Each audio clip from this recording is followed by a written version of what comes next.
Welcome to the Dream Power Show, where your dreams turn into reality. Here is your host, Debbie Spector-Weissman. Welcome to the Dream Power Show. I'm your host, Debbie Spector-Weissman, the Dream Coach.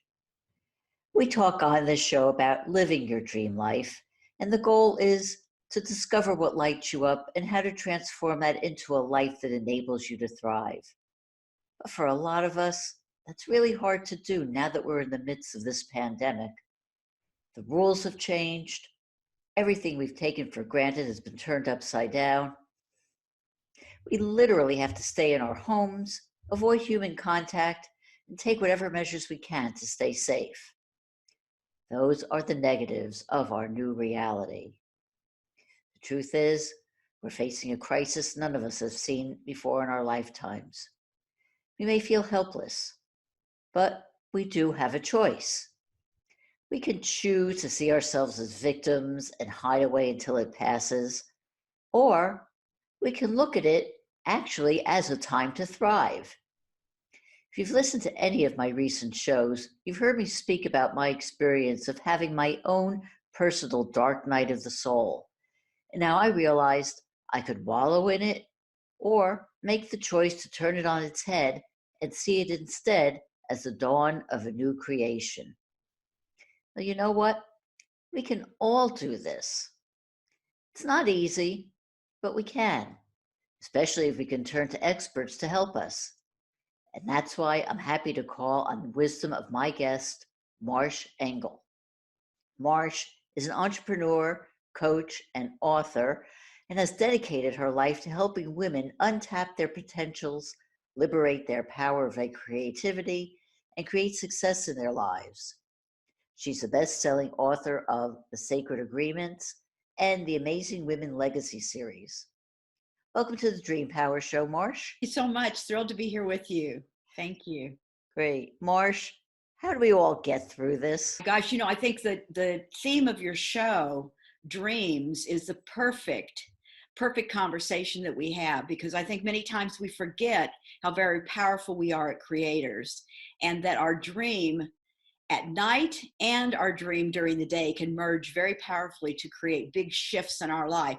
And as you were making the introduction, I was listening so intently. I was thinking about how we're almost, this time of our life, this time of our experience is forcing us into stillness. And if we really want to tap into our dreams at the level that you and I are talking about here today, stillness is essential to that. So I can't think of anything that creates more stillness than to be in our homes, isolated, or it can feel very isolating, but isolated, quiet, and forced into exploring more meditation, exploring more stillness. That is so powerful and so well said. The one thing that keeps going through my mind, I think when people hear about this, and just what goes through, I think, a lot of people's mind in general, is just fear. It just keeps them from being still. Mm-hmm. What advice do you have to help people deal with their fears? Yeah, it's such it's very prevalent. I don't think it's something to be overlooked. When the word first came, that we were going to be isolated, or we were going to be, what do they call it, social distancing. I had a major event that was scheduled for April 1st, which is, 2 weeks from now. And it's sold out, a sold out event. And I was thrilled to have a sold out event because it's the first event I've hosted for a while. And the first thing that came up were waves of fear that how would I ever reschedule this? Am I disappointing people? Are they need this now more than ever. What are we going to do? And the waves of fear, I have great compassion for what that feels like when all at once what we thought was going to be happening is turned upside down, and we've got to completely pivot into something new. And I just thought I can either go into fear and go into victim over this, as any of us can, or I can be fierce. I can be fierce with my creativity. I can be fierce with finding new answers. I can be fierce with, and I'll just use the word dreaming in new solutions, dreaming in new direction. And before we knew it, it was amazing to me how focusing from the fear and letting it overwhelm to moving that same creative energy and refocusing it, redirecting it to how can I be fierce with this experience? How can I come up with new ideas?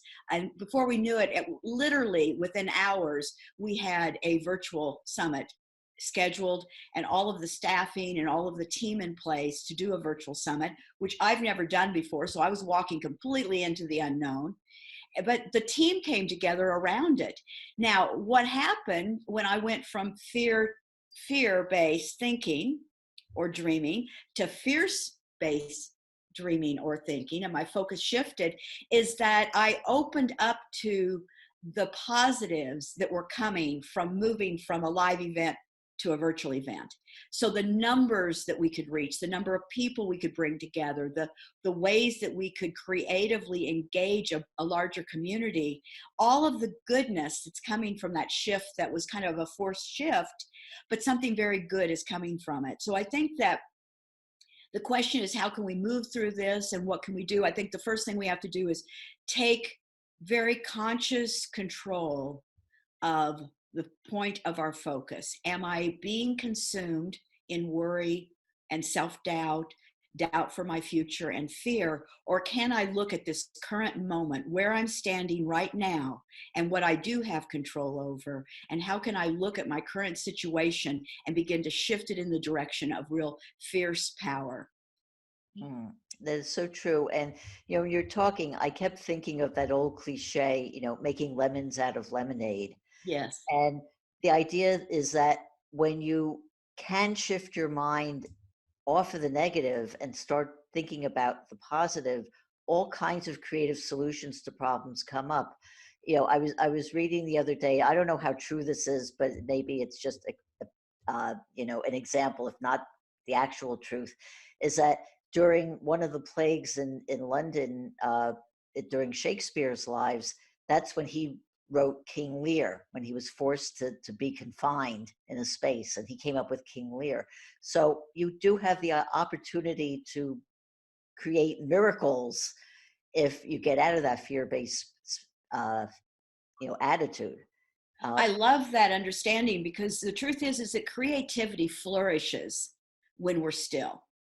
Creativity cannot flourish when we're overextended, when we're busy, when our minds are spinning, when we're going from meeting to meeting and this and that.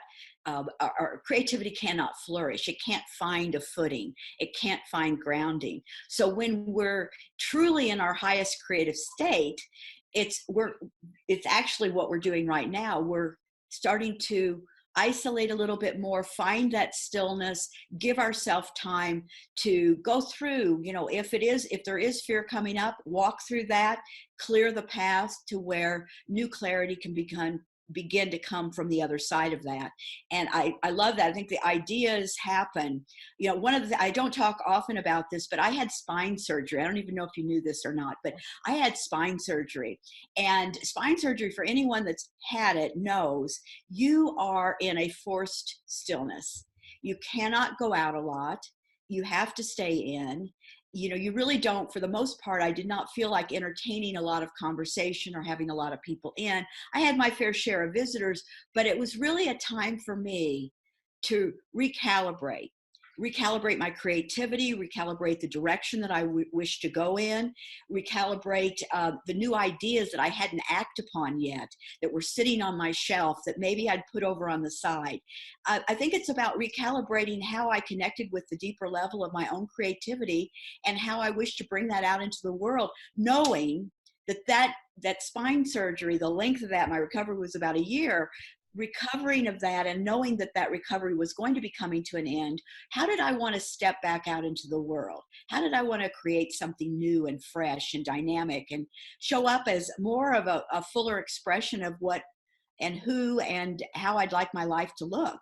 And so I think that the analogy of spine surgery and that year-long recovery and what we're going through now with having to be in is very much similar. I went through my levels of fear and my levels of doubt. I went through all of the deep levels of healing. And I think that's what we're really being encouraged and inspired to face right now. Not always comfortable for any of us, I don't care how much inner work we've done. We're all going to face new parts of ourselves when we're put into a situation that's very unfamiliar and uncomfortable.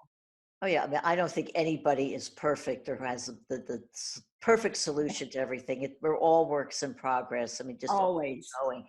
But yeah, I do think that there's a blessing in this horrible situation that we've all been put in, and like because I think about one of the thoughts that kept going through my mind is, you know, the pioneer woman who lived 150 years ago, you know, in this farm all by herself in Kansas, you know, she probably thought she had a pretty good life. You know, she was in shelter. She was able to grow her own food and be self-sufficient, and it probably felt really good. And we've kind of been spoiled in this, you know, technological age that we live in, and having all this stuff, and then realizing, well, it makes us start to question everything. What is important to us? What do we really need? You know, Yeah, a and lot, it can be a distraction. It can be a distraction, and we get caught up in the whirlwind of what, many times we think we should be creating versus what we truly wish to create. And I'll go back to that. I'm a big believer in creating as much stillness as possible so that our creativity can really flourish, and those new ideas. And I love, there's a lot of examples about how when we do go into that kind of isolation, that quietness or that stillness, that we really can come up with new solutions and new answers and new ways of being and directing. I spoke with a client yesterday that just returned from India, and she said India is such a their life in India, even though it can look like poverty, there's such a stillness among the people, and there's such a collaboration and a community among the people. And that she said, I said, what was the one takeaway that you came back with from the trip to India? And she said, how very extra we live here in the United States, and how very, very, I think, a minimalism we don't have to go complete minimalism, but how much we can carve back, how much we can shift back into an easier way of living, a more, I think a more conscious way of living, but also more ease. I think not overdoing or over needing to do or over needing to be or create something that maybe pushes us outside of what we truly are called to be. indeed. Do you think women are natural leaders? I think natural leaders, absolutely, without a question. I've led a women's movement called Amazing Woman for over 25 years now. Can you believe?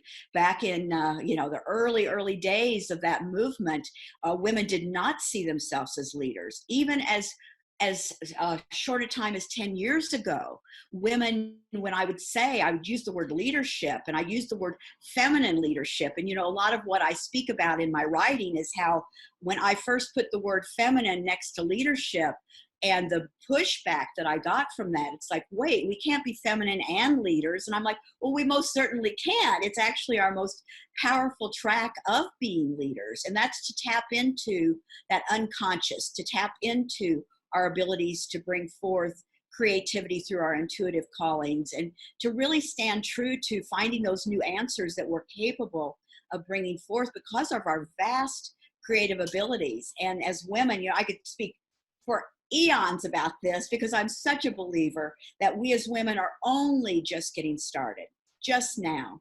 And I believe that when situations like what we're facing right now come to be, now's the time we're being called to step up into that innovation that we're so capable of, and bringing community together, collaborating on building businesses and building projects and programs together, using each of our own individual greatest strengths and greatest power and greatest values, and merging those together to come up with new answers.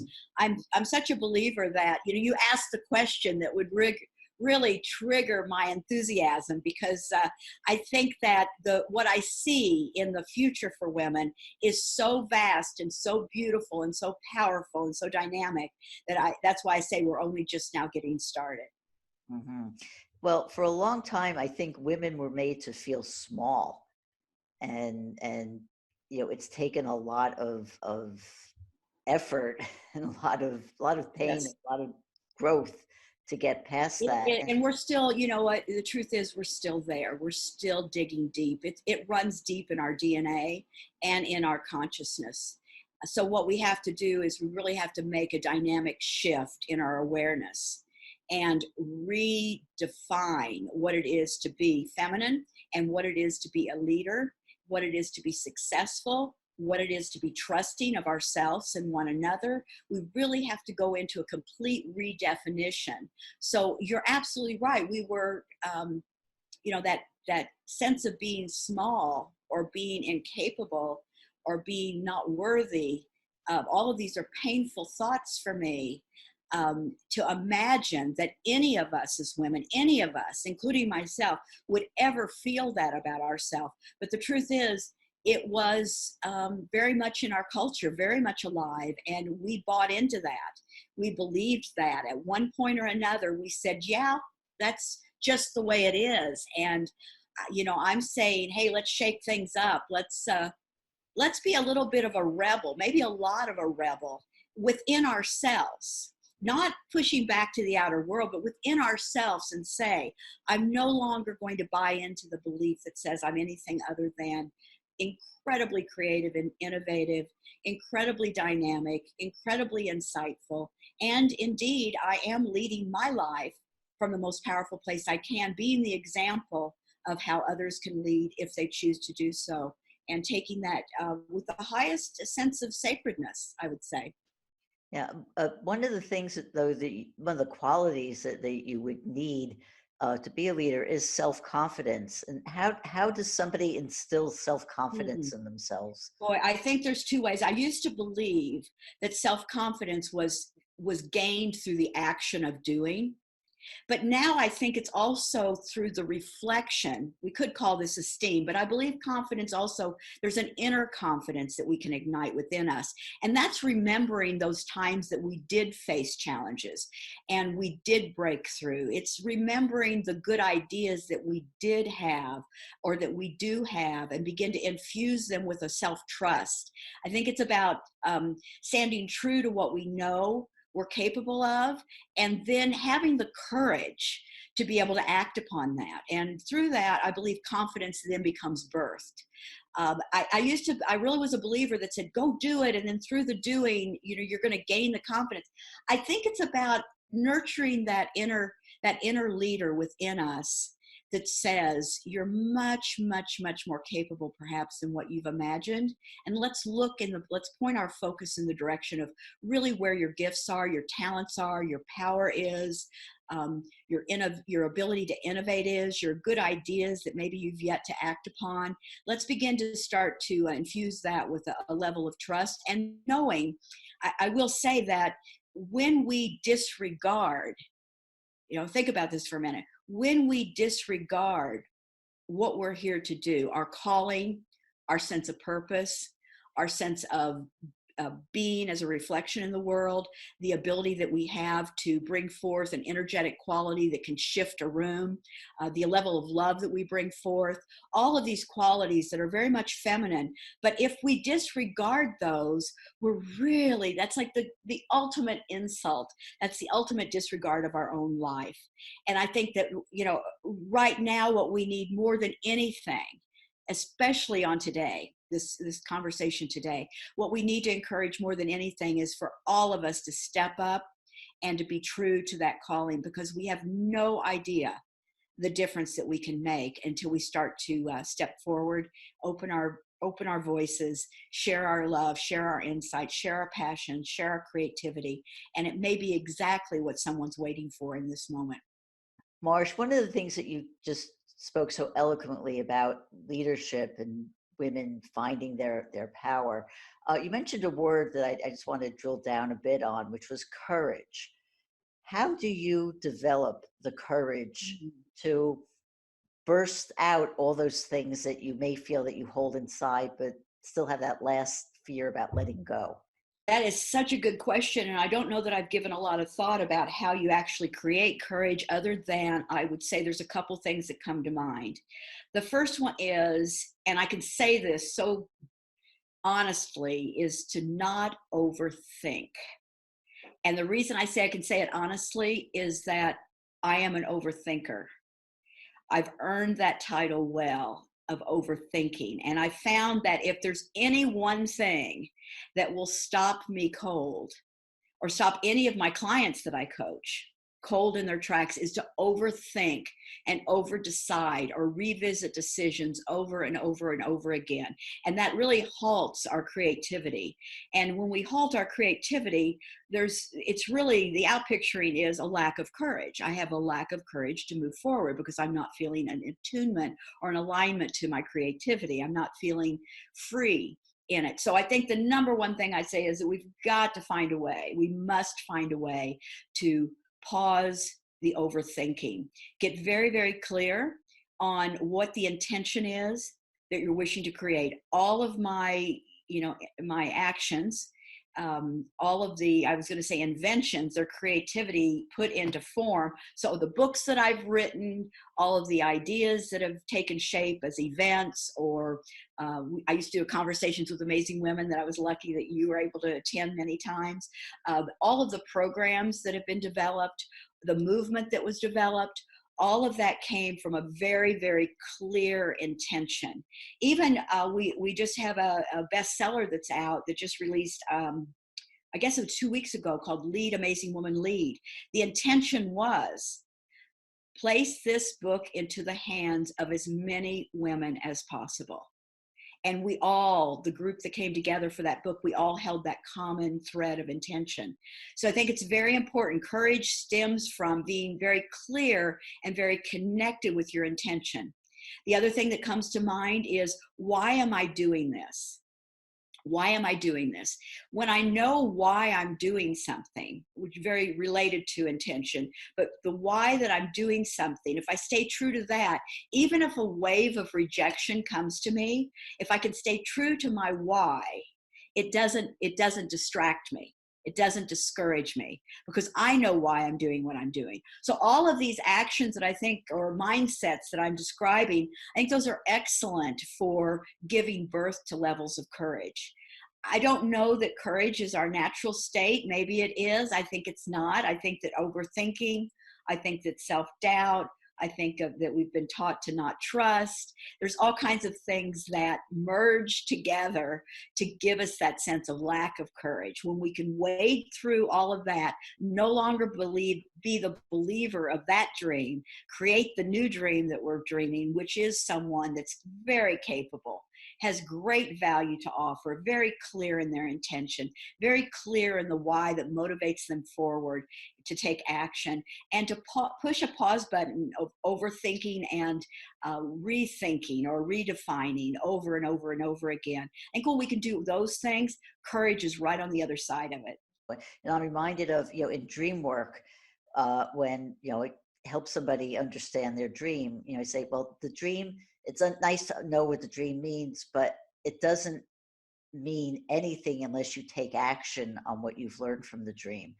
And it's all about that idea of taking action, and that simple act it makes everything propel forward. So it's just so true. And I was reminded of the expression, which I will botch up because I know I can never memorize it correctly, but it's along the lines of, leap and you'll grow wings and fly. Yeah, it's beautiful. Yes. Yes. So it's like that. I want to just change subject a little bit.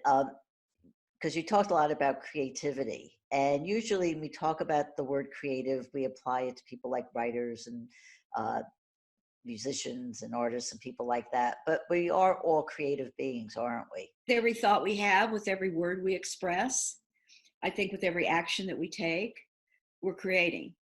But it begins with our own mindset. We're creating through our mindset that then gives us that motivation of language, and then motivation of language ignites the motivation of action, and then we're merge that with thought, and what you have is creativity. I believe it's flowing through every aspect of our beingness.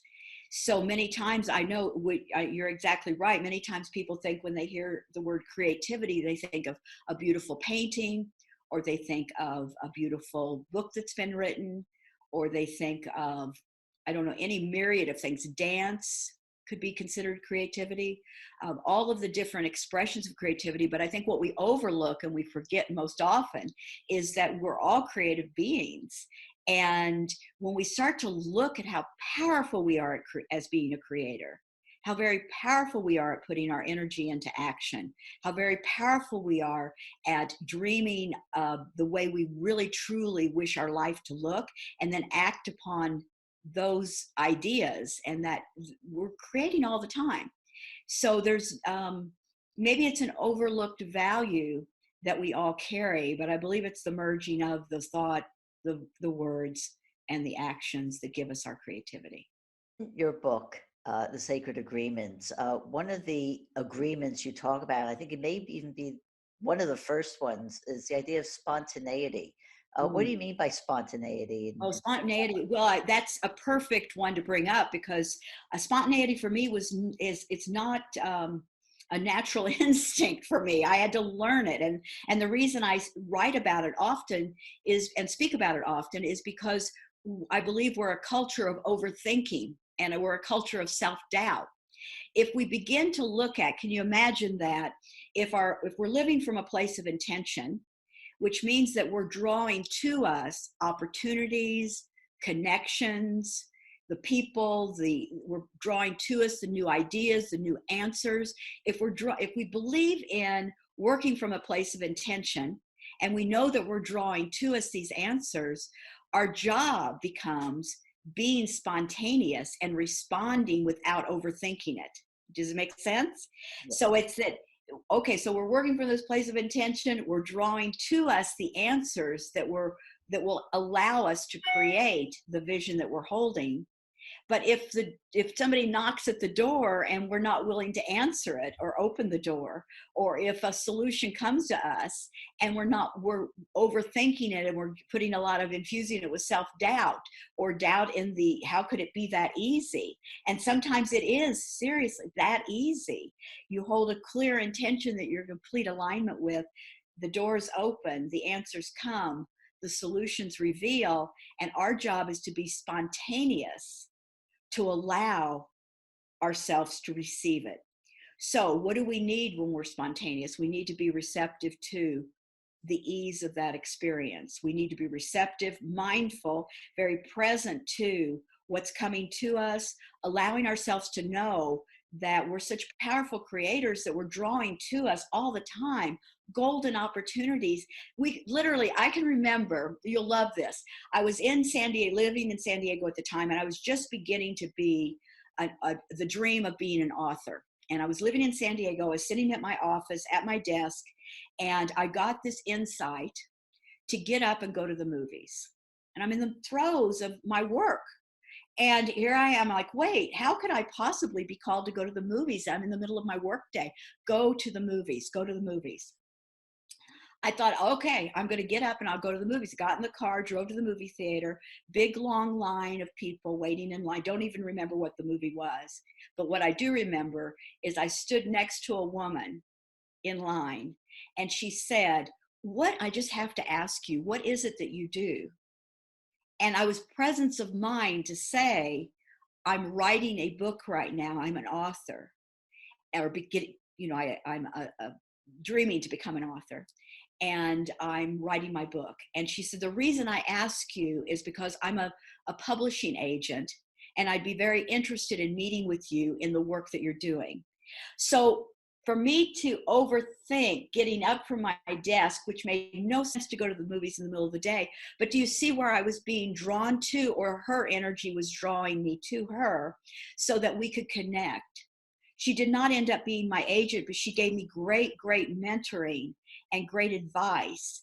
She spent a lot of time with me. She became a friend of mine and helped me so much in becoming a published author that I became at probably a year down the road.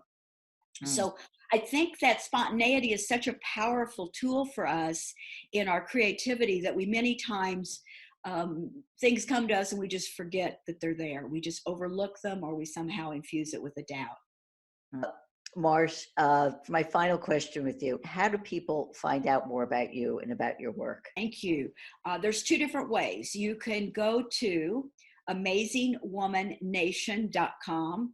Lots of good activities. We're launching the campus powered by Amazing Woman Nation, which will provide lots of ways that you can put your creativity into action by writing books, becoming a speaker, just a myriad of ways that you can put your creativity and your creative expression into action. If you're interested in working with me directly, personally, as a mentor or as a coach, you can go to marshingle.com.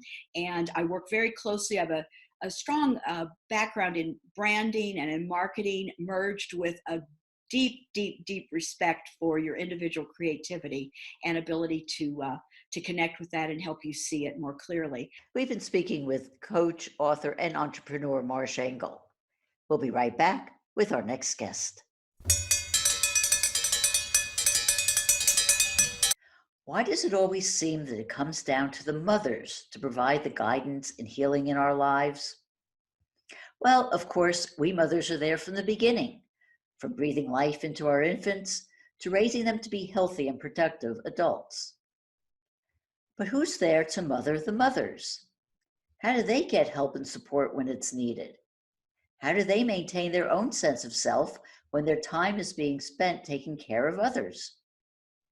We're going to discuss these issues and more with my guest, psychotherapist, author, and speaker, Dr. Patty Ashley. Welcome to the Dream Power Show, Patty. Debbie, thanks so much for having me. Oh, my pleasure. Patty, we're all living in a crisis that most of us have never seen in our lifetimes. As a mother myself, I know that my first concern is keeping my children safe, even though now they're all grown up and living on their own. But there are a lot of mothers out there with young children. How are they supposed to handle both the physical and mental health of our children now? Big question, isn't it? I know my children are all grown as well, and they're all in their 30s, and I have 3 grandchildren, and my daughter has 2 children, 7 and 3, and my other daughter has 1 who's 8. And one daughter's a psychologist, the other one's a mindfulness education teacher. So they have skills, they have tools, and they know that, sometimes kids just drive us a little nutty. My concern is people who are home with the kids and haven't really learned a lot of the new child development information, a lot of how we can tune in with our kids, a lot of knowing how to express our emotions and our feelings. And I think it's a huge learning curve for all of us. So, in answer, I guess the bullet point answer to the question is all feelings are okay, but all behavior isn't. It's one of my favorite lines. I think back in the day, we know now with research, finally, we're the only species that has to research itself to know how to get along with each other. But we know that we have this emotional self that needs expression, whether it's a belly laugh or a temper tantrum, it's all an expression of self. In the olden days, which weren't that long ago, actually, it was stop crying before I give you something to cry about. You should be ashamed of yourself. Don't be angry. Don't be jealous. Don't be this. Don't be that. And so we had to kind of repress this emotional part of ourselves and actually developed a sense of shame around it. So now as parents, if we didn't have parents who were able to identify our feelings and help us manage them, we don't know what to do with them. So when our kiddos act out, we want to try and control their behavior instead of acknowledging your feeling. I know you're having a really hard time. You're really missing your friends. I get that. And instead of saying, well, just get over it. This is what we got to do kind of thing, which is the old school. So maybe a long answer to your question, but hopefully that was helpful. All feelings are okay, but all behavior isn't. And that doesn't mean we let our kids run wild either. We let them know that, it's not okay to hurt other people because they're angry. They can do productive things with their anger, such as beat a pillow or stomp their feet, but not to hit or hurt or push, bite, and those sorts of things. Mm-hmm. Well, I tell you, Patty, if all of that isn't enough, mothers are now also supposed to act as teachers for their homebound children. How are they supposed to handle this in a way that's helpful to their children and not driving themselves crazy? A really good question. And so my daughter was saying that her 7-year-old gets up in the morning, gets right on the computer, and gets all of her lessons done before my daughter even has her coffee. So, and then my daughter has to work because she's a school psychologist. So she has to work and homeschool at home with the 3-year-old who's running around. And yeah, it's tough. I think our edges are being pushed in a lot of ways, especially like I was saying earlier. If we don't understand child development, we don't know how to homeschool. We don't know how to do these things. There's so many things we have to learn as a mom and as a dad. I love watching Jimmy Fallon lately because he's home doing his show with his little girls.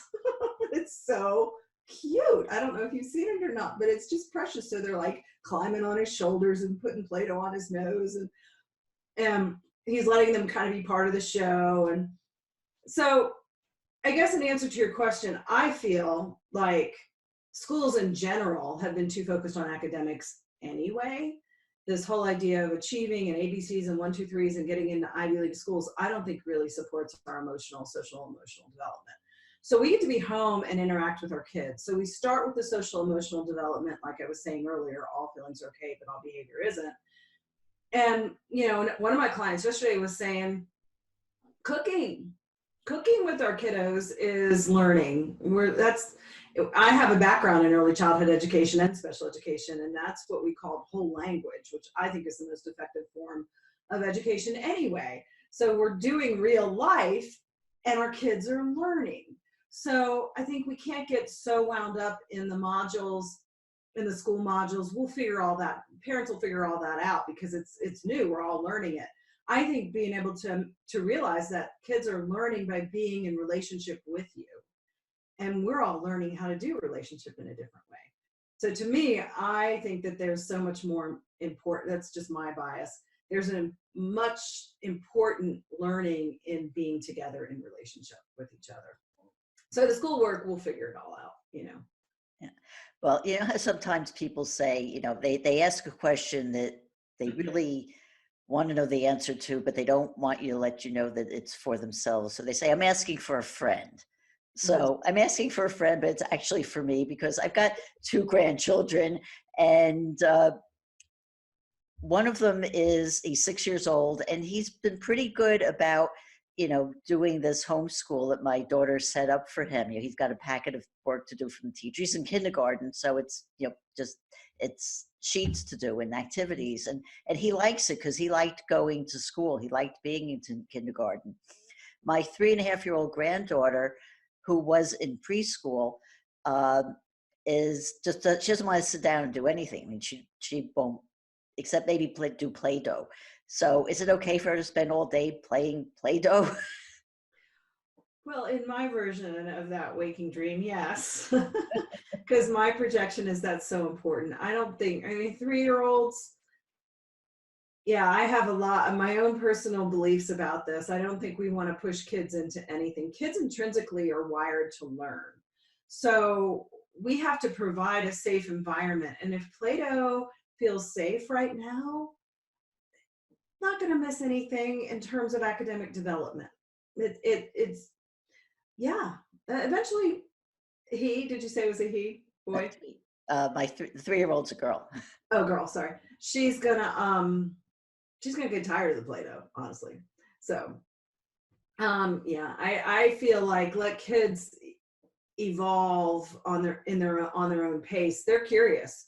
Curiosity is the most important thing, really. If you think about curiosity, kids are just curious, right? Especially 3-year-olds are always saying, what's that? What's this? Why this? Why that? You know, and so how much are we teaching our kids just by being present with them? So that's my 2 cents about the Play-Doh is fine. Why not? Yeah. Well, let me ask you about the actual pandemic itself. You know, the kids are at home. Certainly where I am and where a lot of people are, they're actually forced to be at home right now.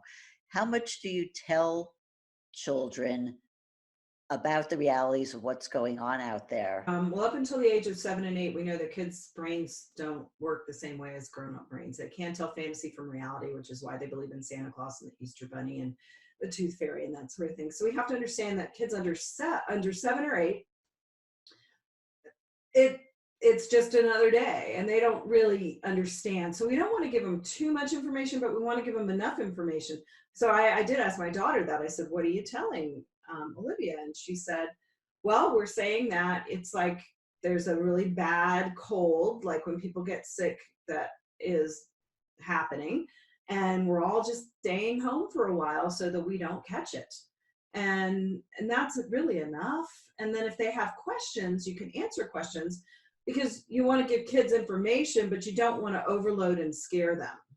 You don't want to go too far into the paranoia around it, because that's going to create fear.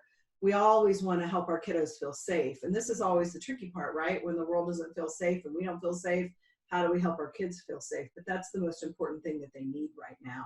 So, we're all fine here. We're gonna get through this together. It's gonna feel different. It's gonna feel weird. And then move into the curiosity. Let them, talk about what they're experiencing. I asked my granddaughter on Skype, and she said, oh yeah, whatever. And she went and played. She's like, it's just another day.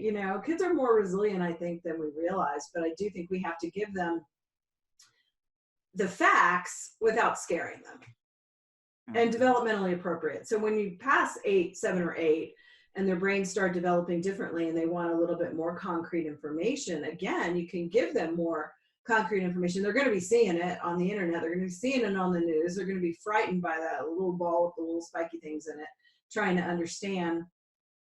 And you just, simple facts, and we're safe. We're going to do everything we can to be safe, and we're going to get through this. It's happened before. People have had situations where they've had to stay home for a while, and we're going to get through this. Because they're home, the temptation is to have them watch TV or be on the computer or do all kinds of stuff. But there are things online or things to watch on TV that are, for lack of a better word, educational. So where do you draw the line into how much you allow them to be looking at a screen? It's interesting, because what I was thinking about is, we've been working on minimizing screen time, and now it's all screen time. And so I'm wondering if our kids are going to satiate on screen time by the end of this, or if we're going to have a hard time pulling them away from screen time. So I'm looking, down the road with that question as well, because it's interesting. So I think it's really important. Here's the thing. The client, she's a high school kiddo yesterday, and I said, what are you doing? And she said, well, I'm watching a lot of Netflix. I'm watching TV with my parents. I'm watching TV. I'm like, and she's an artist. Her mother's an artist. I said, are you painting with your mom? Well, no, not really. And I said, well, she might like that. Well, I don't know. She just says she's going to the basement. Now, she's a real artist, like in gallery artist, right? So she's got the whole studio set up. And my client that I was talking to is also very creative and artistic. So I encourage people to step into whatever form of creative expression they might be drawn to or interested in. Writing, dancing, music, art. Let's encourage our kiddos to do that. Let's do it with our kiddos, because we actually know that it helps heal some of the right brain trauma from earlier experiences, and generational trauma too, that we know we're all holding in our cellular memory. Calms the nervous system, and it's going to help us get through. So I think we need to do the screen time like we're doing here, to connect and talk to people and have conversations outside of our home, and to do school and that sort of thing. But let's turn it off and get creative. I want to turn away from the children and get back to the mothers. Because they're now being loaded with all these new things on top of everything else they've had to deal with in the first place, whether they're working mothers or stay-at-home mothers. How does a woman maintain her sense of self when having to deal with everything else going on? I wrote a book called Living in the Shadow of the Too Good Mother Archetype, and that came out 6 years ago based on my doctoral dissertation, because I had been a parent educator a mom, and later a psychotherapist, and was noticing that there was this familiar story with women of not being good enough and not being able to get it right. And everybody else can figure it out, but I can't. So I interviewed some women. I came up with some themes. And one of the most important themes is to remember the oxygen mask. Because when you fly on an airplane, the flight attendant tells you to be sure to put your own oxygen mask on before you help young children.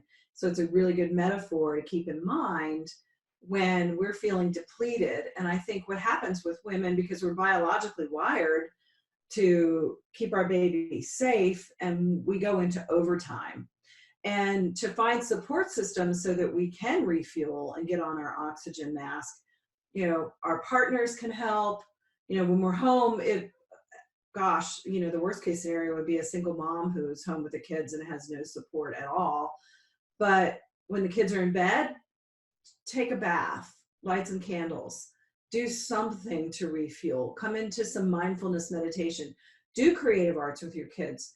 So do something that helps you get out of the worry mind and the doing, which puts our nervous system in overdrive, and pay attention to refueling ourselves. Before the isolation or social distancing quarantine experience, I used to highly encourage moms to take at least an hour, that's minimal, preferably a half a day or even a day, where they can have some time for themselves to come back and regroup. So that's one thing. That's one of the themes that came up in the research. And I think that's the most important right now. And also, I'll tell you, one of the other themes is the paradox of parenting. I think we live in a culture that wants to split things and make them either all good or all bad. And if it's not good, it must be bad, when the truth is we live in a duality. Darkness defines the light, so we wouldn't have day without night.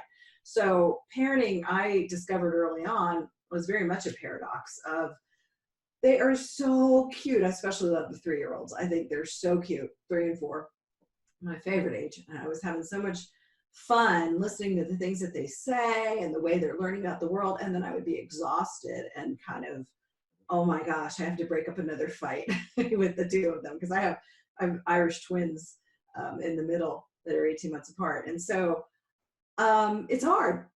And I think the media images want us to look at it as, oh, it's such a blessing, we have these beautiful kids, all that's true. And it's also hard. And I don't think we really address that well in the media. I mean, the movie Bad Moms was an example of how they tried to portray that, but they portrayed it in a really satirical way that doesn't really get to what we're talking about here.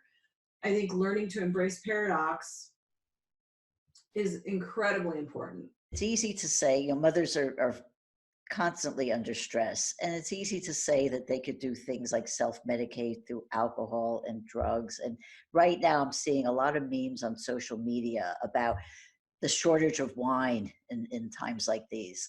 Well, of course, I'm not advocating that people get drunk, and there are a lot of drunk mothers out there. But seriously, what are healthy ways that women can cope with the stresses that they're feeling? And I think that's one of the things in the movie Bad Moms that I was mentioning.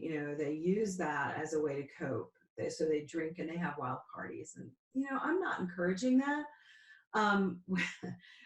There was on the news here a couple days ago when the mayor of Denver put everybody on quarantine, that was going to be happening like 24 hours later. There were lines around the liquor stores and the dispensaries. And so he changed his mind and decided to keep them open.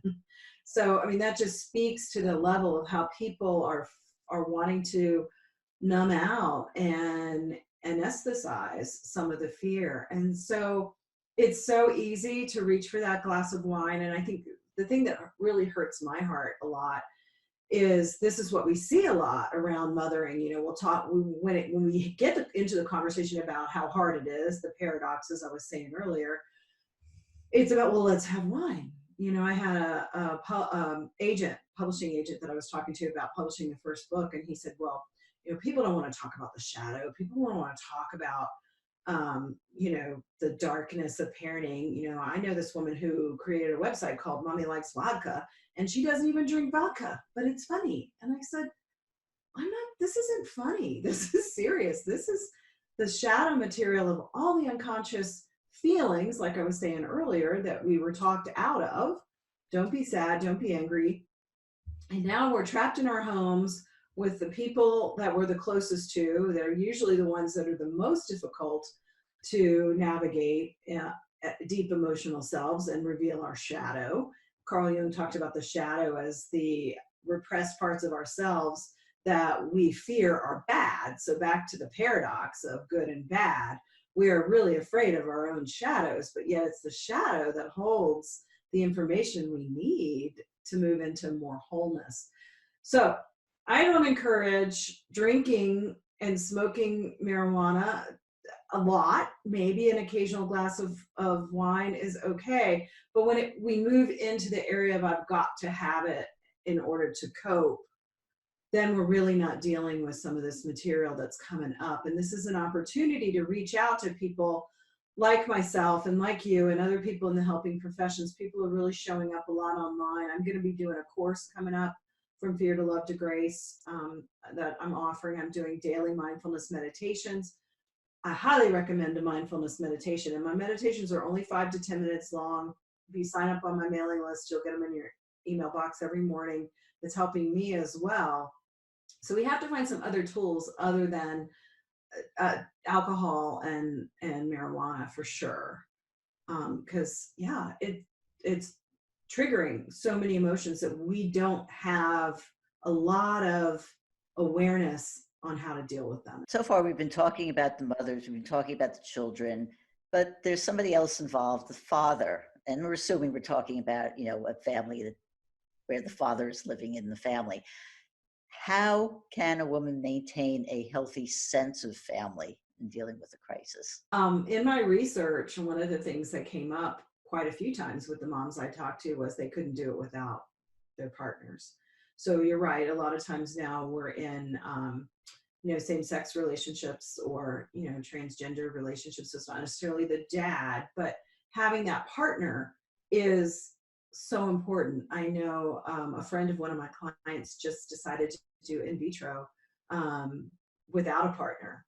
And so she's going over to my friend's house. They're to support her with a new baby, but she's home alone. And it's so hard to parent, especially if you have more than one, like you have twins or something. It's so hard to parent on our own. We really does take a village. And so we speak gender and we speak about dads, because that is, I guess, I don't know the statistics, but I guess the majority of, heterosexual relationships, partners having children still. Men are having to catch up to a lot of new aspects of the role of father. And I think if you think of mothering and fathering as a verb, mothering would indicate more of the nurturing, nesting, connection, feeling. Fathering would be the protector, the structure, the breadwinner as it used to be, not so much anymore. But those roles are kind of overlapping. Women are working, men are staying home more and doing more of the mothering. Mothers are doing more of the fathering. So we're both trying to readjust to what it really means to be present to our kiddos. And I think kids need both. They need both the mothering and the fathering. They need the structure and they need the emotional flow and creativity and nurturing, but they also need the structure and protection that is traditionally, a fathering aspect. So dads have a lot to learn, but so do we. I mean, we're all learning this. This is why I say it's all brand new, hot off the press. All of these new ways of being in relationship and understanding our emotional self. We are all works in progress in that sense. Speaking of which, a few years ago, I co-wrote a book on parenting with Betsy Chassie called "It Came Out of My Vagina, Now What?", which obviously was a humorous look at parenting. But we did touch on some serious subjects. And one of them was the one-upsmanship that a lot of mothers have with their peers, the my kid is better than your kid syndrome. How does a mother deal with this in a productive way? Yeah, because here's what happens. Judgment was one of the things that came up. Unrealistic expectations, judgment.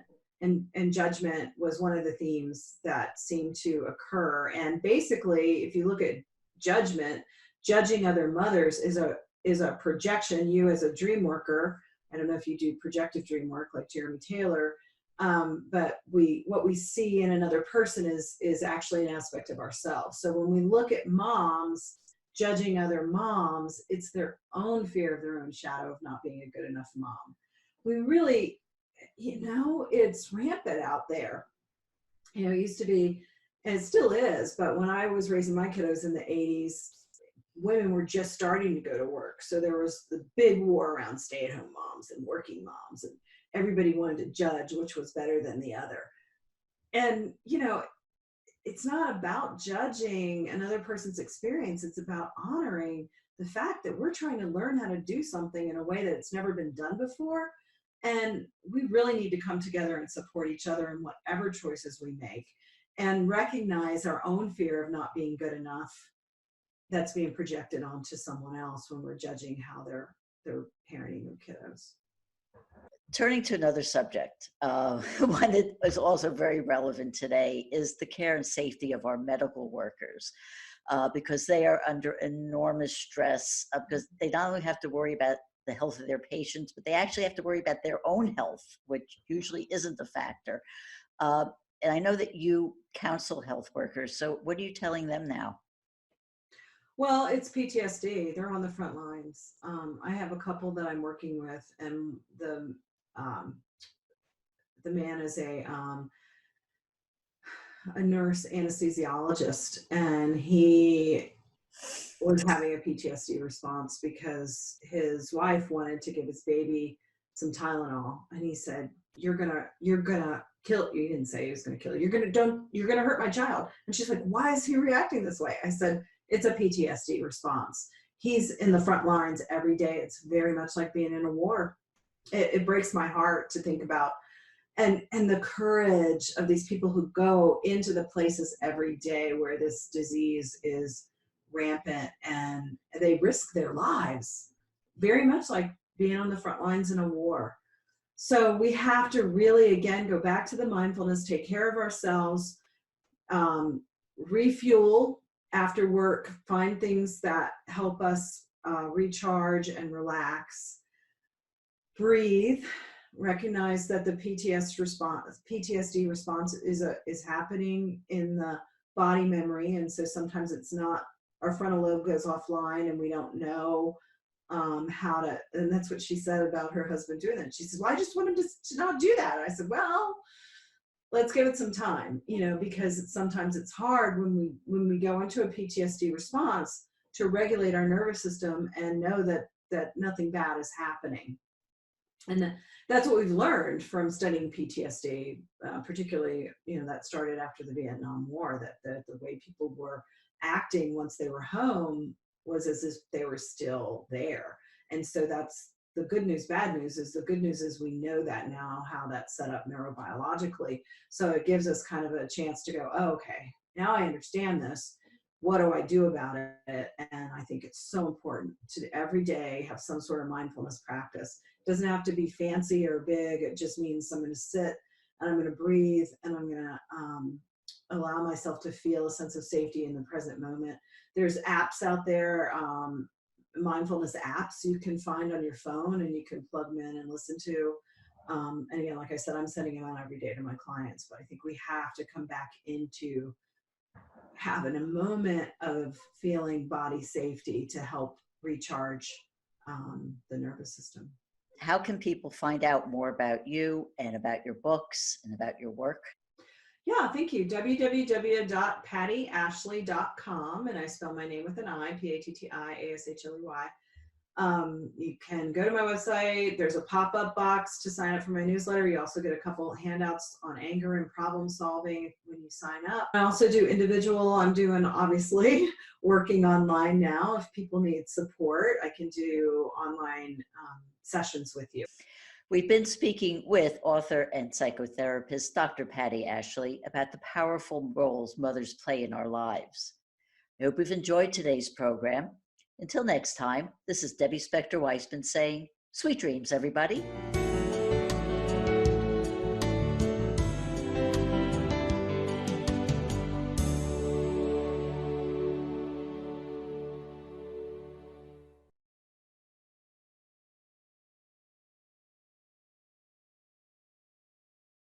you.